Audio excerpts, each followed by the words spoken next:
Hello दोस्तों, welcome to my YouTube channel Vector Cosmos.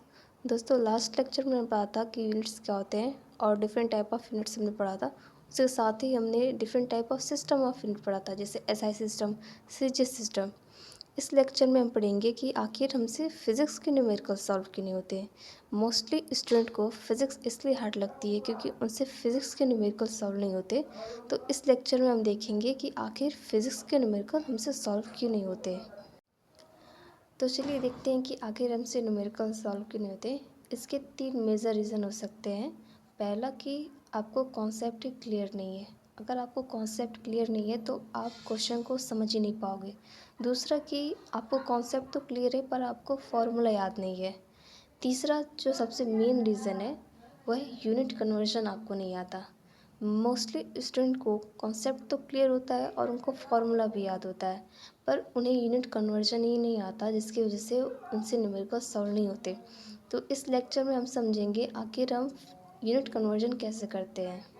अब हम देखते हैं कि कन्वर्जन ऑफ यूनिट होता क्या है। When we express the same physical quantity in a different unit system, we call it unit conversion. The magnitude changes but the actual quantity remain the same. मतलब किसी फिजिकल क्वांटिटी को एक unit system से अगर दूसरे unit system में हम change कर रहे हैं, एक्सप्रेस कर पा रहे हैं, तो उसे ही हम कन्वर्जन ऑफ यूनिट बोलते हैं। अब हम देखते हैं कि आखिर हम किसी फिजिकल क्वांटिटी को एक यूनिट सिस्टम से दूसरे यूनिट सिस्टम में चेंज कैसे करते हैं। यूनिट कन्वर्जन का गोल्डन रूल होता है, वो होता है N1U1 इक्वल टू N2U2। तो पहले लेक्चर में हमने पढ़ा था कि किसी भी फिजिकल क्वांटिटी को एक्सप्रेस करने के लिए हमें मैग्नीट्यूड और यूनिट चाहिए, जिसे हम NU से रिप्रेजेंट करते हैं। यहाँ पे N जो है हमारा उस फिजिकल क्वांटिटी का मैग्नीट्यूड या उसकी न्यूमेरिकल वैल्यू भी आप बोल सकते हो, और जो U है हमारा वो है उसका यूनिट। तो यहाँ पर जो N1 है वो हमारा फिजिकल क्वांटिटी का न्यूमेरिकल वैल्यू या मैग्नीट्यूड है यूनिट 1 में, सिस्टम 1 में, और जो हमारा U1 है वो सिस्टम 1 में उस फिजिकल क्वांटिटी की यूनिट है। सेम उसी तरह जो हमारा N2 है वो सिस्टम 2 में उस फिजिकल क्वांटिटी की न्यूमेरिकल वैल्यू है, और जो U2 है वो सिस्टम 2 में उसकी यूनिट है। अब हम देखेंगे length conversion SI to CGS system. तो यहाँ पे हमें गिवन है 1 मीटर इक्वल टू 100 सेंटीमीटर। अगर हम अपने इस फॉर्मूले से अगर हम कंपेयर करें तो यहाँ पर जो हमारा N1 की वैल्यू वो है 1, यानी लेंथ की जो न्यूमेरिकल वैल्यू है सिस्टम 1 में वो है 1, और सिस्टम 2 में जो N2 यानी उसकी न्यूमेरिकल वैल्यू वो है 100। सिस्टम 1 में जो लेंथ की जो यूनिट है वो है मीटर में, और सिस्टम 2 में उसी लेंथ की जो यूनिट है वो है सेंटीमीटर में। तो 1 मीटर जो होता है वो हमारा 100 सेंटीमीटर के इक्वल होता है। ये चीज़ें आपको याद रखनी पड़ेंगी। Similarly 1 metre is equal to 1000 millimetre, यानी जो 1 मीटर वो हमारा 1000 मिलीमीटर के इक्वल होता है। अब 1000 की जगह आप 10⁻³ भी लिख सकते हो। 1 किलोमीटर इक्वल टू 1000 मीटर। या ये चीज़ें आपको याद रखनी पड़ेगी अगर आपको यूनिट कन्वर्जन अच्छे से करना है तो। अब हम एक न्यूमेरिकल करके देखते हैं कि आखिर कन्वर्जन होता कैसे है। तो हमारे पास क्वेश्चन है कन्वर्ट 3 मीटर इन सेंटीमीटर, यानी हमें 3 मीटर को सेंटीमीटर में चेंज करना है। तो इसका जो फॉर्मूला आता है वो होता है length in centimetre equal to length in metre into 100। यानी जो भी हमारा सेंटीमीटर में लेंथ अगर हमें चाहिए तो हमें जो भी मीटर में उसकी वैल्यू दी हुई है उसे हम 100 से मल्टीप्लाई कर देंगे तो हमें सेंटीमीटर में उसकी वैल्यू मिल जाएगी। तो हमें फाइंड करना है कि लेंथ इन सेंटीमीटर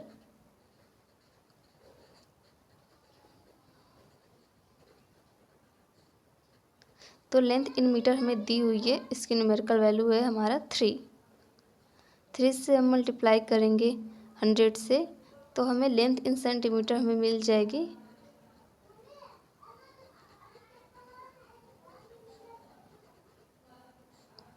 300।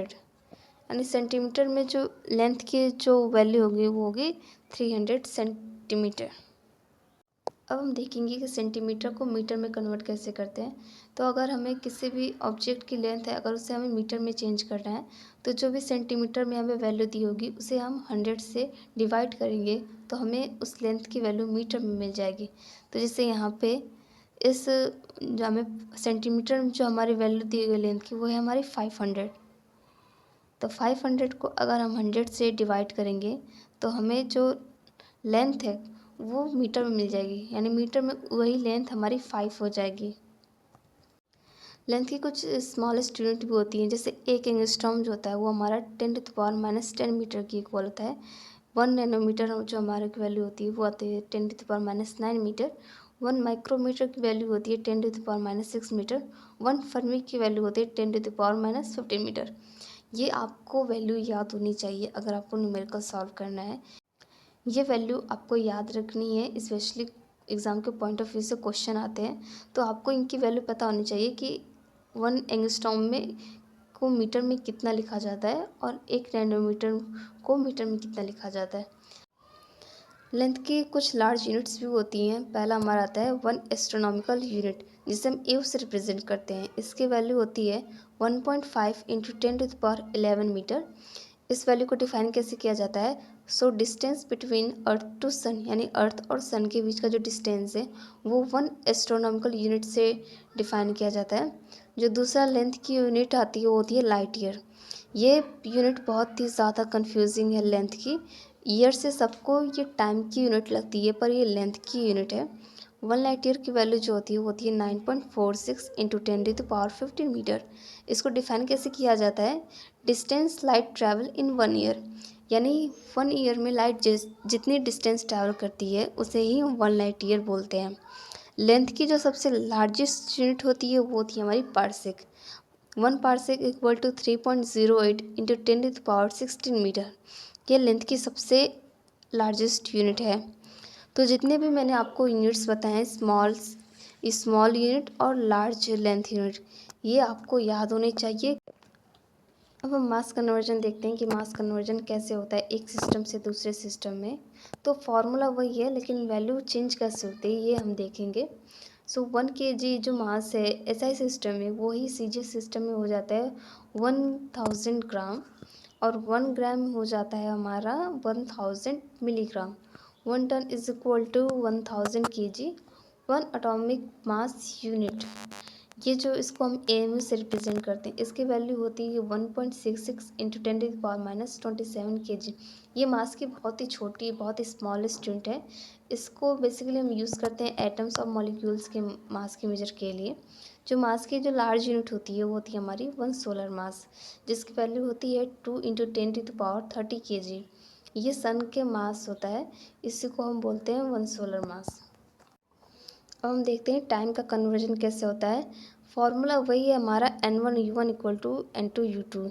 यहाँ पर ये वैल्यूज़ दी हुई हैं कि 1 मिनट, 1 आवर, 1 डे की जो 1 ईयर की जो वैल्यू है वो सेकंड्स में कितनी दी गई हुई है, तो इसे आप देख सकते हो। अब हम देखते हैं कुछ डिराइव्ड क्वांटिटी कन्वर्जन कैसे होते हैं। तो फोर्स की जो एसआई यूनिट होती है वो होती है न्यूटन। इसको हम केजी मीटर पर सेकंड स्क्वायर भी लिख सकते हैं। अब इसका जो सीजीएस यूनिट ऑफ फोर्स होता है वो होता है डैन। इसको हम लिखते हैं ग्राम सेंटीमीटर पर सेकंड स्क्वायर। तो जो हमारे 1 न्यूटन है, यानी जो हमारा फोर्स का जो एसआई यूनिट है न्यूटन, 1 न्यूटन जो होता है उसी को अगर हम सीजीएस में कन्वर्ट करें तो वो 10⁵ डैन के इक्वल होता है। अब हम देखते हैं कि एनर्जी का कन्वर्जन कैसे होता है। तो एसआई यूनिट सिस्टम में एनर्जी को हम जूल से मेज़र करते हैं, और सीजीएस यूनिट सिस्टम में हम एनर्जी को अर्ग से मेज़र करते हैं। तो जो एसआई सिस्टम को अगर हमें सीजीएस में कन्वर्ट करना है तो वो इक्वल केस के होता है। तो 1 जूल इज़ इक्वल टू 10⁵ अर्ग के इक्वल होता है। यहाँ पर एनर्जी की कुछ और भी यूनिट्स दी गई हैं, इन्हें आप याद कर सकते हैं। पहला है हमारा 1 इलेक्ट्रॉन वोल्ट, जिसकी वैल्यू होती है 1.6 × 10⁻19 जूल। 1 किलोवाट आवर, इसकी वैल्यू होती है 3.6 × 10⁻6 जूल। 1 कैलोरी, इसकी वैल्यू होती है 4.18 जूल। अब हम देखते हैं कि प्रेशर का कन्वर्जन कैसे होता है। तो प्रेशर का जो एसआई यूनिट है वो होता है हमारा pascal. 1 atm equal to 1.013 × 10⁵ pascal के इक्वल होता है। 1 बार जो होता है 10⁵ पास्कल के इक्वल होता है। अब हमने सारी क्वांटिटीज़ के हमने कन्वर्जन देख लिए।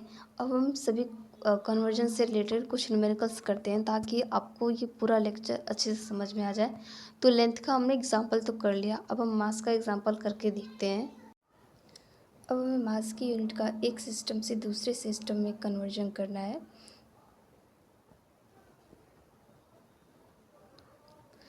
अब हमें मास की यूनिट अब हमें मास की यूनिट का एक सिस्टम से दूसरे सिस्टम में कन्वर्जन करना है। तो यहाँ पे दिया है किलोग्राम टू ग्राम।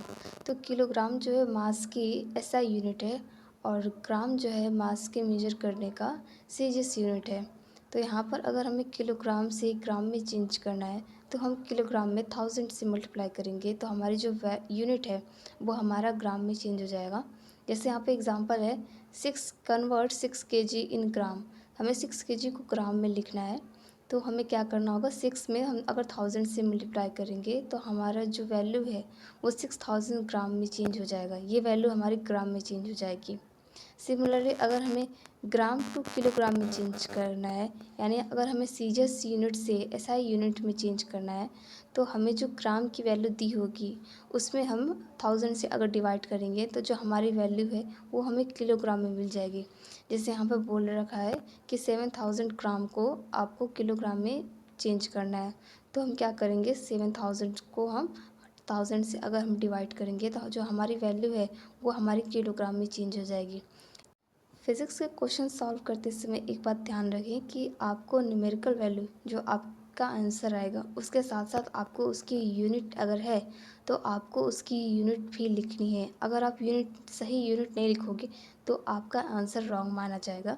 तो इसीलिए आपको यूनिट्स भी उसके साथ साथ लिखनी बहुत ज़रूरी है।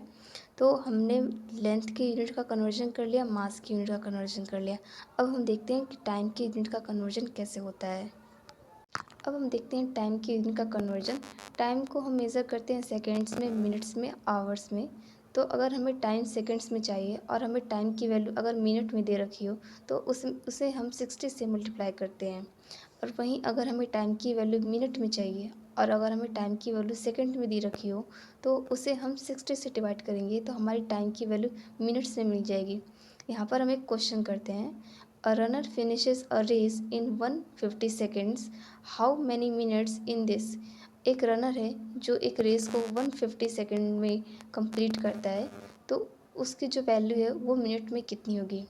तो जो हमें टाइम गिवन है वो है हमारा 150 सेकेंड्स। तो अगर हमें टाइम इन मिनट चाहिए तो जो भी हमारी वैल्यू है टाइम की सेकंड में जो हमें दी रखी है हम उससे लिखेंगे 150, उसे हम डिवाइड करेंगे 60 से तो हमारी टाइम की वैल्यू आएगी 2.5 मिनट्स। तो यहाँ पर जो हमारी टाइम की वैल्यू है वो मिनट्स में आ चुकी है। तो इसी तरह बाकी यूनिट्स के कन्वर्जन भी होते हैं। आपको बस इस बात का ध्यान रखना है कि अगर आप एक यूनिट को दूसरे सिस्टम से में चेंज करते हो तो वो किस वैल्यू से चेंज हो रही है। जैसे हमने लेंथ का देखा था कि लेंथ को अगर एसआई यूनिट सिस्टम में अगर 1 मीटर है तो वही सीजीएस सिस्टम में उसकी वैल्यू 100 सेंटीमीटर के इक्वल हो जाती है। तो इसी तरह आपको सभी यूनिट्स की वैल्यू आपको याद रखनी पड़ेगी। तो अभी तक आपने कन्वर्जन ऑफ यूनिट भी पढ़ लिया। तो फिज़िक्स के न्यूमेरिकल सॉल्व करते वक्त जो हमने स्टार्टिंग में बात बोली थी कि हमें ये 3 बातों का ध्यान रखना होता है। हमने स्टार्टिंग में बात की थी कि हमसे फिज़िक्स के न्यूमेरिकल सॉल्व क्यों नहीं होते, जिसमें हमने पढ़ा है कि यूनिट कन्वर्जन हमने सीखा है। तो अब आपको अगर फिज़िक्स के न्यूमेरिकल सॉल्व करने हैं तो पहले तो आप अपना कॉन्सेप्ट क्लियर करिए, फिर आप उसके फॉर्मूले याद करिए और यूनिट कन्वर्जन आप सीखिए अगर आपको नहीं आता। और जितना हो सके आप इसकी प्रैक्टिस करिए। अगर आप प्रैक्टिस करेंगे तो ये आपकी तीनों चीज़ें स्ट्रॉन्ग होंगी, आपका कॉन्सेप्ट भी क्लियर होगा और आपको फॉर्मूले भी हमेशा याद रहेंगे। अगर ये लेक्चर आपको पसंद आया हो तो इसे लाइक करें और अपने दोस्तों के साथ शेयर करें और चैनल को सब्सक्राइब करना ना भूलें।